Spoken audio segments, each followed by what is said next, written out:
still check. Oh, what are we shooting today? Oh, okay, we have a, kier now. But that's how it is. But that's maybe Tero, what do you have? Yeah, I don't know. For me, the weird shit was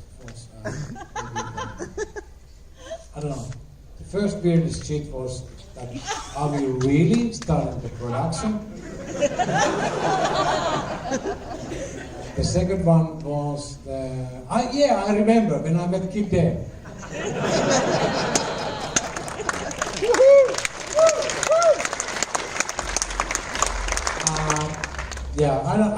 I don't really know because I was left out from all the fun part. I was only in the producer's room thinking about the problems. I didn't have any fun time there. So. Yeah, right. Oh yeah, it's not true. I know for sure he had a lot of fun. I really had a lot of fun, but I don't know, maybe I lost my memory on this. Yeah, you did. No. Like I said, this is a drunken Q&A, But what about- not a Q&A. What- All right, guys, let's have another question over there. Tia! Yes. Hey! What about Ninja Turtles? Yeah, what the hell is that? This is like 1983. Blow it up! What about Ninja Turtles? Yeah. Good question. Okay, next question. Let's go. In the middle over there. Famous and magnificent crowdsourcing campaign about the ideas, like the minuscule ideas, that what should be the emblem of the Moon Empire, what should be the flag, what should be the manufacturer's weapon. How many of these small ideas of all of us that were the crowdsourcers for these ideas got somehow in the, not in the power of 2 but the power of 100 got involved in the movie? Absolutely not. No, that is not true. So the question was, how many of the crowdfunder ideas ended up in the movie? And I think that is a fantastic question. And I tell you, just briefly, listen to my sound. It's really like raspy, very cool. So what we did, we sent our script over to 1,000, whatever, 200, 500 fans in the beginning. So we got a lot of great artists already from there. And then all the detailed things which we got, like you said, like what kind of a gun should Maggie Thatcher have, what kind of a way she should drive. All of these things, they eventually made it in one way or another into the movie. I think there's basically no scene that wasn't somehow involving either fan extras or somehow fan ideas. So that is all in there. But like I said, it's also very important for me to keep it all very pristine and keep it still that I can, it's still coming from one place, which is my head. I think this question is really good, and actually we talked about this earlier. Yeah. And really good comment, because it's so interesting how how many people want to bring their whatever you have and whatever, and from our point of view, how to organize that. That's the thing. So actually, the next crowdsourcing thing would be how to make this work in a way that it really works technically. That you all guys can give you ideas, and it's easy enough that the whole system works. Because that's what we have been doing this for 10 years, and I'm really proud about it. And it's something like wow, but also it's technically difficult to handle all the things and so on. So let's develop this. Thank you very much, and Iris.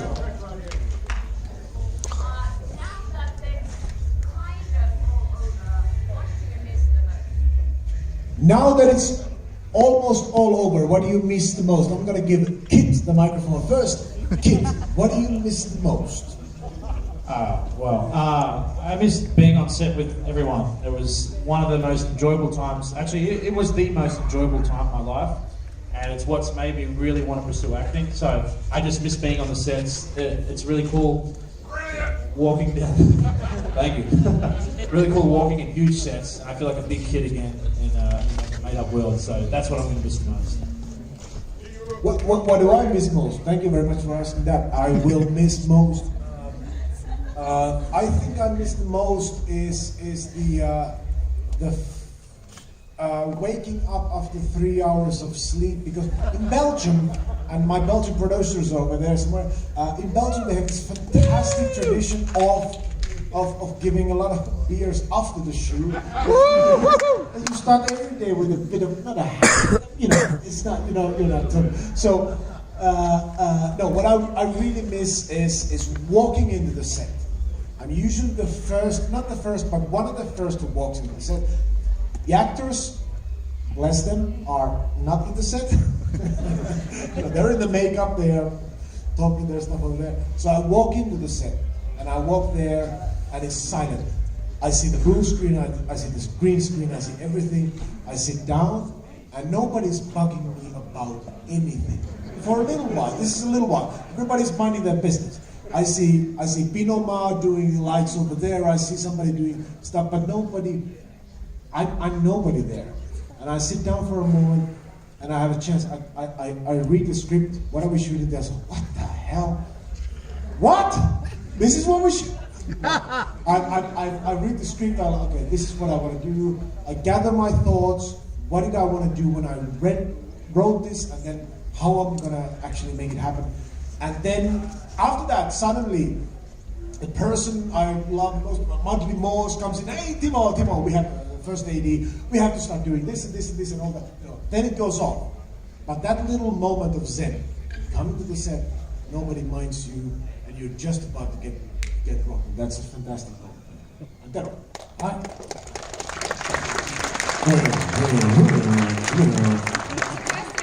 I missed the first week of the shoot, because the first week of the shoot I was only sitting beside Timo behind the monitor, so just checking what's happening here, and then all the rest of the shooting I was in the producer's room solving the problems. All right, guys, we're gonna have another question over there, gentlemen. All right. All right. Ready? Here comes the question. Let's go. Let's go.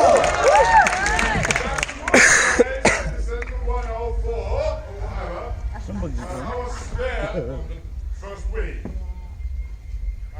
was great. I was the fifth day of them. That is a drunken Q&A. How fast this guy? What do you remember? Of the first week, what do I remember of the first week?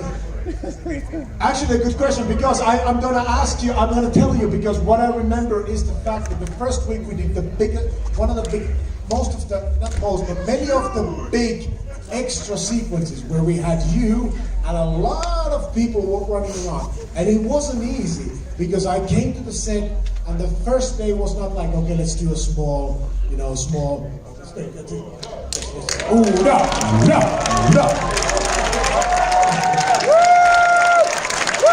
Thank you. Well, we have some actual star power here. Just a quick, I'm not going to answer for long because who knows. But what I'm saying is I remember the amount of people every day and the stress, because we didn't start with easy, we started with the hardest. We started when Udo came in with the dinosaur. We started basically with that, which is like the hardest movie. And that was really tricky one. You guys started hard and it was great. And thank you for the screen time. Thank you. Brilliant. Oh, thank you very much for saying that. It was really great. I hate the word of doing a Q&A under the influence of alcohol. It's ridiculous. That's really ridiculous. I can talk to you on a normal way. I don't want to come in here, like, in America when Kirk Douglas got the award and he went to the microphone saying, thank you very much that the Academy finally realized what I did in my life. Thank you so much. So if you want me to do that, thank you, Timo, that finally, after making Iron number one, and then he called me and said, we're doing Iron Sky number 2, and you play not only the bad guy, you always play the brother with Adolf Hitler. And if you're German, very sensitive about that, playing Adolf Hitler, my God. So that's why I didn't want to see you, I didn't want to talk to you, and the people outside would push me in there. So let's give a big round of applause for Udo here. Thank you, Udo, for joining us. Thank you so much. Udo, we love you. We do. So I tell you something. I had, outside the bar, there's this little drink called Yellow bean. yellow beans. And they gave me 4, and they said, you know what that is? I said, no. I said, well, it's only 37%. I said, wow, 37? A vodka has 45, 37. And so I'm outside talking to people, of course. They all want to take a picture with me. God, it's okay. And I hate selfies, because when you do a selfie, people go like, hello, how are you? Oh, I'm fine. No, I don't do selfies. I said, give the fucking camera to somebody and let them take the fucking picture. Thank you, Udo, for stealing the show. Thank you. I'm sorry. A little rest. And I said, okay, you can take a picture. But selfies, it's amazing because people, you don't never met them, they do a selfie, they put their arm around you, and you say, yeah. I said, what? I don't know you. Before I go home, because after tomorrow I go back to California, I'm sad to thank you.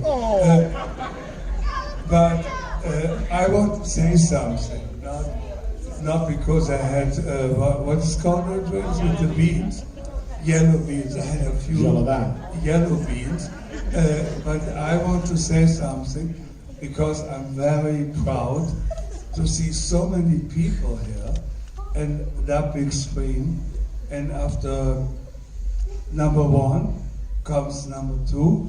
And when you told me that I play Adolf Hitler, when you're German like me and live in America, they only offer you roles like the mad scientist, Werner von Braun, or they offer you Mendeley or Eichmann. I said, no, I cannot do that. I can only play Nazi, like with Lars von Trier or with Timo, in a comedic way, because, you know, what? Did you say something? You are great. What? You are great. Oh, thank you. Say it again. Say it again. Thank you. Thank you very much. I must, now you ask me and I'm talking. We changed the name. It's not drunken, it's drunken Udo. But I I'm tell sorry, you, questions coming in a little while. Let me know. not now, I haven't finished. It's all about me at that moment. Udo, Udo, can I ask you something? Anybody? I'm talking now. I live in America for almost 25 years, and California, of course. Why do you think I have this skin? California, baby. And I have never in my life played a serious Nazi. Never. They offered me to play Mandalay Mandalay is a beautiful place, but or Eichmann, I never accept that. But to do it as a joke, I always think about playing Hitler, about Charlie Chaplin, when the dictator kicks the world like that. And that's how I go on to film. So films. So you see, I'm trying. Yeah! Udo, I have a question. Come away. Hello. Thank you for coming. Hello. But to play... you told me. Udo, you told me. Why do producers always want to talk? You told me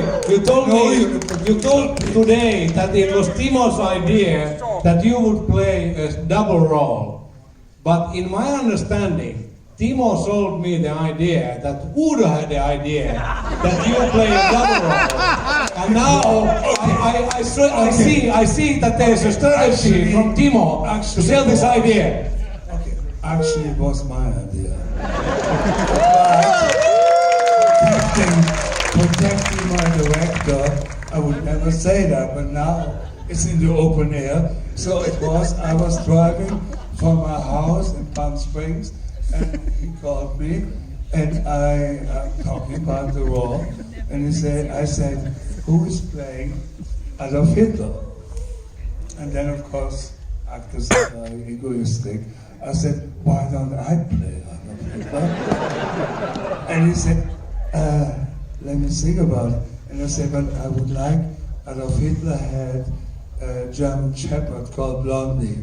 And he said to me, we get problems with the animal organization or whatever. And I said, no, why don't we get a stuffed one, and we put a piece of wood underneath and 4 wheels, and I come into the scene and said, come on, Blondie! Come on, Blondie! That's what we did. And then, of course, Timo went further on, and all of a sudden, the dinosaurs I was riding when I said, Heil, ihr Mutterfickers! So, my favorite. I saw a Finnish film tonight the first time. And all the actors were amazing. Because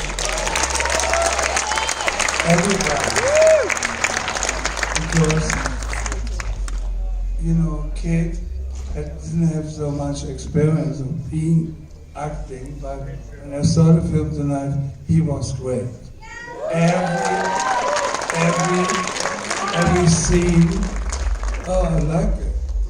Every moment, oh my God. What? I don't know you.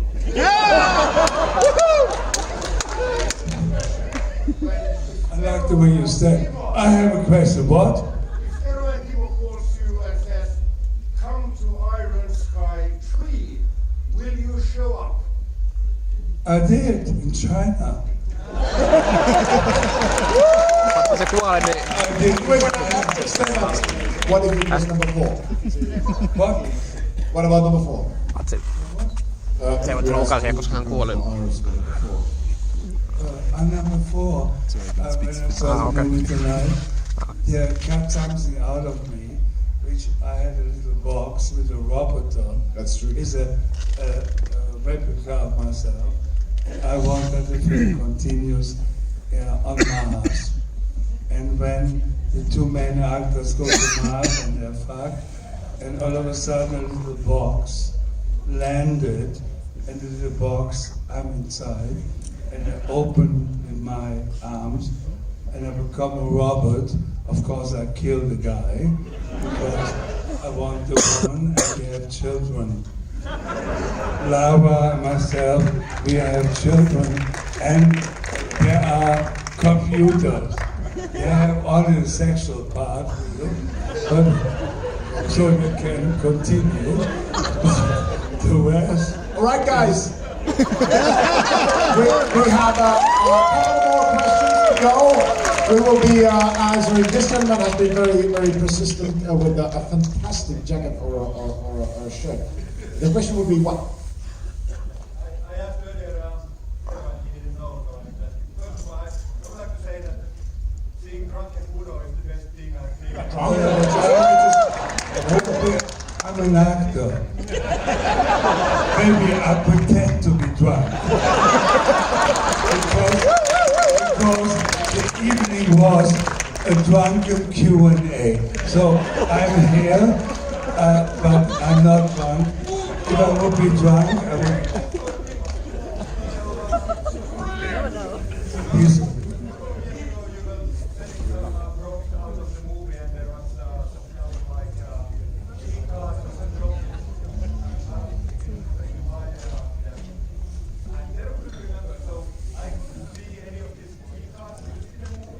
Because you didn't pay enough attention.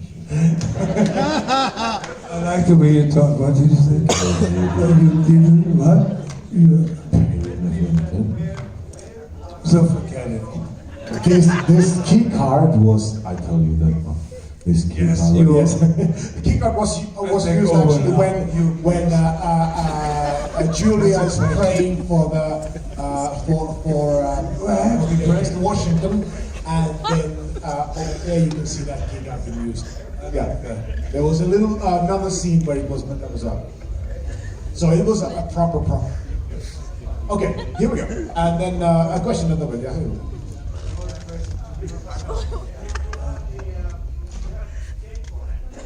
I what?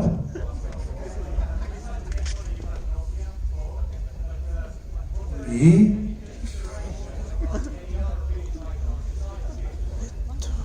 Oh, I'll finish items. I'll answer no other. More questions for Udo. Thank you. Which is Udo? Udo! Over there. Yeah, Yes. over there. Come on, man. Let's go. I like it. Everybody would like I took a 35 euro insurance to my tuxedo. No problem. I didn't. What?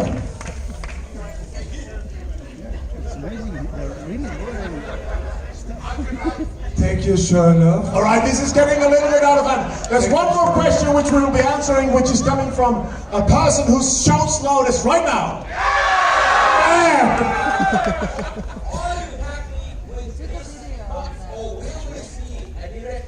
Fantastic question. Am I having with this guy, or will we see a director's cut?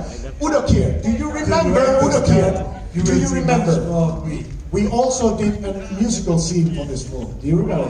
Yes, remember. You will say. Springtime. We had a scene, which is not in the cut. So if I ever do a director's cut, it's going to be a musical. Thank you very much. I want to thank everybody so much. Udo Kier, I want to thank you so much for showing up. The gentleman over here is asking first. I assume that you have coffee addiction as well as me, because you have a star record. The piece in the beginning,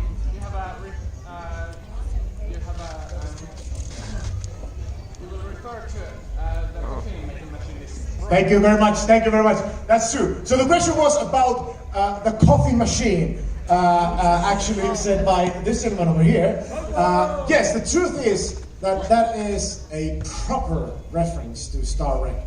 It is a proper reference to Star Trek. And a big honorary nod towards the gentleman who is not only created but is the master of Star Trek. Someone got a over there. Let's give it a big hand. Someone got a Thank you very much. Anyway, yes, that was exactly that. Thank you very much. We have Tero Kaukomaa also here. Let's have another round of applause. Good. Okay, more questions going on. Oh, by the way, actually, Kit, when you said this line, when you said the line about coffee machine, did you have any idea why you said it? Did you have any? Do you even know what it's? I mean, do you know the reference? No, I don't. Okay, that's good. I thought it was funny, and I thought it suited the character really well because they're in a serious situation, and he's sitting there setting up the coffee machine and thinks he's done a really good job. So I thought that was the funny part. I didn't know there was a reference to it. There is also a reference to it, but yeah, that's it. All right. Then we have another Did question. you tell how you met each other? Huh? Did you tell how you met each other? Yes, with Kindle. Well, Kindle on Tinder. Tell that. Yeah, Tinder. Yeah. Well, I was driving down the road. Actually, I was in the passenger seat in a car, and I got a text message on Facebook, and it said, "Hi Kit," from a really weird name. It said, "Hi Kit, are you an actor as well as director?" And I just changed that about a day before that because I wanted to get into acting more. And I said, "No, I'm just an actor, but I have to put actor/director on there." And he said, "Oh, cool. Do you have a show reel?" And at this point, I'm thinking he's a student and he wants to get into acting, so he's asking me for some advice on doing a show reel. And I said no, which my brother hasn't done one, and he still hasn't done one for me. And then he said he was casting for a movie called Iron Sky, and you were casting mainly in Europe, but I looked exactly the way you pictured one of the main characters, which must have been really handsome. And Except tall. Yeah. And so I asked him to send the script. The name rang a bell, and I was thinking, where do I know that name from? And I figured that out later. But I read the script. The script was amazing. I thought it was hilarious. I loved the character he wanted me to play. I did an audition. I sent it to you. You liked it. You wanted a bigger audition, so I sent another one with a bigger scene. You liked it again, and then we had to get this man over the line because he was a little bit worried at first, weren't you? Yeah, I mean, Timo told me one day, I have this kid from Australia. He does not have so much experience on acting, but no, he's cool. I was like, no, we don't take it. Too much. Anyway, it's too expensive to fly from Australia. Never again. And then I wasn't on the film, yes. And I had a meeting with Tero and Timo over Skype, and I think we came from the same position mentally, and I think you understood that I was willing to do everything I could to yeah, I mean, what I saw, I mean, after all this thing, I saw one video, like, great, and then I saw that Timo seems to be really serious with this idea to bring Kit into it, and I saw in a second video, and I thought it was great, and I was like, wow, this is a great idea, and I thought, like, well, from Australia, if you can come here in a decent manner, let's do it. But it was kind of like, wow, let's see what's coming. We didn't know nothing. yeah. That's how it is. All right, guys, another set of questions, and there was a person over there already lining up here. Yeah, here we go. Okay, are you drunk enough for our question? Yeah, I'm starting to be. I'm working on it. Oh, thank you. All right. Yes? Okay. One question, a bit more also to the directing. We saw earlier, just before this, we saw which one of those nice clear presentation, and we saw that the hangar in the moon base is huge. And now that the capitalists are in the moon base, why wasn't there an iPhone commercial like in the Babylon 5 on Star Trek? Oh, you mean the bar burger and Bokia? Yeah. Thank you very much. This is a very Star Trek related question. Why wasn't there any? The commercialism was more on the religious state, so they chose very specific locations where they will keep up their religion. But for the wider public, they didn't want to spend it on advertisement because that is not.